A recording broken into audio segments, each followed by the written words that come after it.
every season, I feel like Faithfuls look stupid.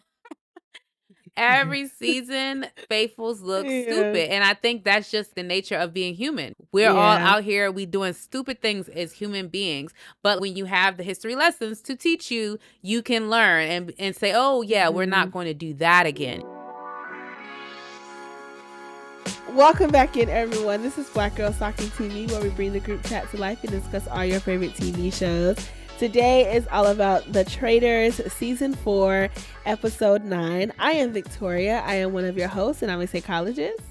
I'm Kamaria. I'm an attorney and a pop culture writer. And before we get into this episode of The Traitors, make sure you like, subscribe, hit that notification bell so you can be on it when we drop an episode.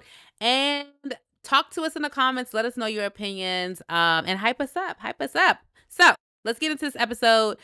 Episode 9 of Traitors, Season 4. First question, and I dropped a little reel this morning. Are they stupid or are they not? That is the question. What say you?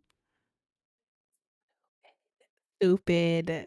I don't even like the word stupid, but baby, what is going on? Yeah. Quite literally, what is going on? At this point, it's a joke. It's a joke, and the halo effect is full on.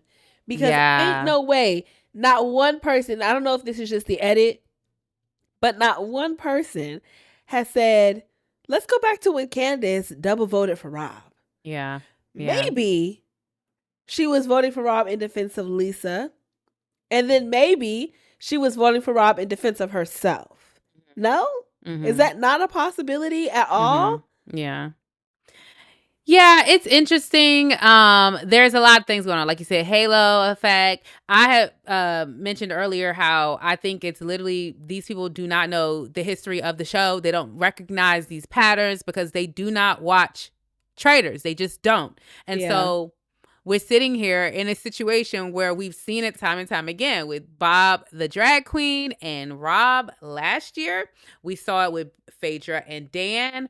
This is a pattern, but because they don't watch the show, and I said it in the reel, they don't know the history. They don't know the Traitors' history, and so they don't know what's happened. And this should not be happening. They should be able to be sniffing the Traitors out. But it does feel very elementary. It feels very elementary, and that's another reason why I can't even give Rob that good of gameplay, because they're just giving him a field of daisies to run in. You know what I'm saying? Like, he just got a good bunch of not so smart faithfuls. Yeah, but I do feel like part of it is they just don't know. Like, every season, I feel like faithfuls look stupid. Every season, faithfuls look stupid. And I think that's just like the nature of being human. You know what I mean? Like, we're all out here, we doing stupid things as human beings. But like, when you have the history lessons to teach you, you can learn and say, oh yeah, we're not going to do that again. You know, we're going to make sure we learn from the mistakes, but they don't know the mistakes. So it is what it is. But I the person I'm most frustrated by though is Natalie. I put her to a higher standard. I'm like, girl, I'm Survivor season, your first season with Jeremy fan, okay? Right. I'm gonna have to take you out of the top, you know. Oh, wait a minute now. No, wait. Was I not making sense? Because I'm taking her out I was just faithful list. Okay, top faithful. Okay, I want to say not Survivor player though, not Survivor. Oh no. No, not she was in the top faithfuls. I just was like, Natalie's gonna do it. Like last episode, I even said, well, I wonder what what is she gonna ask?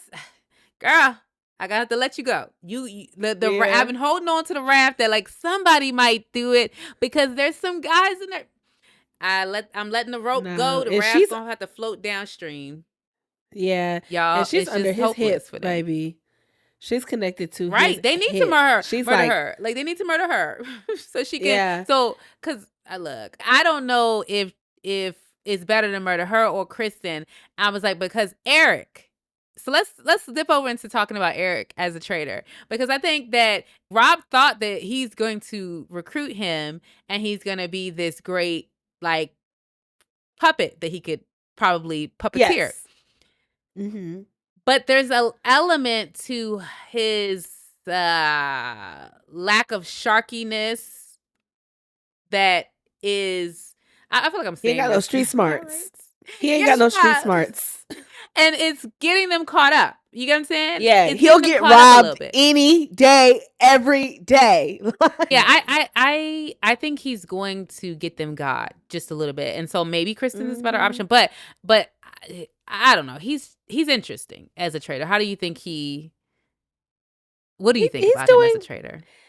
He's doing exactly what I thought he was going to do. He was not going to rise to the occasion, which is why Rob picked him. I'm sorry. He can say he's smart all day and all the things. Yeah. I do not think that is why Rob picked that man to be a traitor. I think he picked him because he was going to have a misstep. Something would have occurred for him to get sniffed out quickly. And so it would be like, oh, I got another traitor. Like, woo, yay. Kristen is already on him.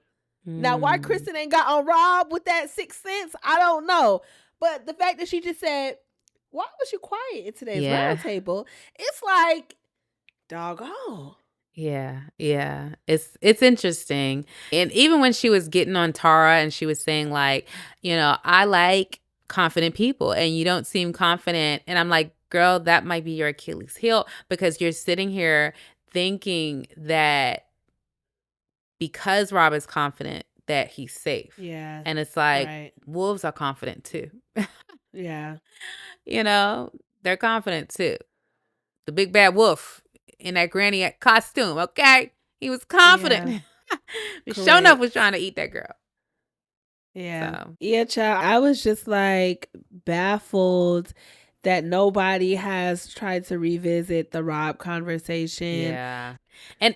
And I can see the way it's going now with Tara and Johnny. And the fact that he did Steven, I think that was a good move, to get Steven this round, because now it's going to look like it's Tara or Johnny. And the way they're teaming up together, it's like you got to get both of them out. And so that's 3 votes. So they'll never really know. And it's unfortunate. I hope the people who are believing Johnny believe him enough, but I feel like they're going to probably banish Tara next. And maybe Johnny, I don't know. He had a lot of stuff on him, but it seemed like he won people over last night. And so I feel like they're going to get Tara, and then when she's the faithful, they're going to turn around and they're going to be like, Johnny, and they might try for Johnny. And it's interesting. I'd love to see Eric go out. I wonder what he does if he's going to say, I was a recruit. Or what? I don't think they're allowed to say that, because then that means that there could be potentially somebody else. Well, I mean, he could have been recruited by Candace and just outlasted her or something. But I don't know. Yeah, they definitely gonna get him though, because Kristen, she sniffed that thing out, boy.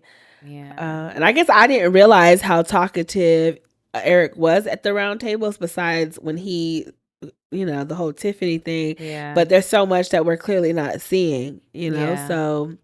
When she said that, I was kind of like, when is he ever talking? But we're getting the chopped and screwed version. So I don't know how this is going to play out besides Rob winning, because they're just refusing to believe that he could be a traitor. Speaking of Rob, though, when I posted the thing about the history of the traitors, right, on Instagram, somebody, or on TikTok, somebody commented and said that Rob C., I hate that he was gone, because he would have immediately got this shit. Like, he would have sniffed out that this was traitor on traitor. And because he's a history, he's a person who knows the history of the game. And Tiffany would have sniffed it out. Jam would have sniffed it out. They all would have sniffed it out. They would have been like, what's this about? That's why I'm so disappointed in Natalie. I'm not understanding, like, what's happening. Because at this point, because I think she's smart, I don't think she watched either. Like, it's giving, did you watch? Because this is clearly traitor on traitor. It's clearly traitor on traitor. So I don't know. The only other thing I can think is the fact that Natalie has had some smoke on her, and she decided to only speak up and be a little bit more loud about her opinion, because she said, if I'm gone tomorrow, I'm going to go out. But I also think too, I'm like, do her and Rob just have this very close knit connection? Because the way Natalie plays is once she's loyal to you, she's loyal to the soil. And so I think because she is so trusting of Rob, she's just like, there's no way. And so she's not even trying to circle in that. And then also too, I think her coming from Survivor, she looks at advantages a little differently, right? So the fact that he has that dagger and that double vote, I think that does something for her on the inside, which is why she even tried to call it out at the round table. I don't really know what that was about. I'm not sure if I thought that was smart. I haven't landed anywhere with that quite yet. I was just like, what was this about? Yeah. But Natalie, I'm with you on the disappointment because I thought she was gonna get out. I also thought Kristen might have been able to get it because she mentioned, oh, Candace, the only thing she left us with was Rob. But that has not been revisited in the edit that we're seeing. I gotta emphasize that because I don't know these other conversations that are potentially happening. Yeah, because I definitely 1,000%, I gotta believe that there is an edit that is trying to put Rob up a little bit because it's a greater storyline. You know what I mean? Like when somebody they ain't getting caught, and they just clean as a whistle, and you're like, what in the world? It agitates the viewers. It makes you want to watch just to see if they're gonna get out, all that good stuff. So it's interesting. One of the things that I do want to comment on is just outside of the game, right? Was Alan Cummins. I saw that he did an interview. I don't know if I was reading this correctly or not. So correct me in the comments if I'm wrong. But I thought he said that the best traitor that he's ever experienced was Rob, and that the worst was Danielle. And I'm like, I saw a graph that was saying which day everybody got out, and I was like, why wouldn't you say Mama Kels was the worst? First of all, that's what I would say. But like Danielle was from the beginning, right? She wasn't a recruit, right?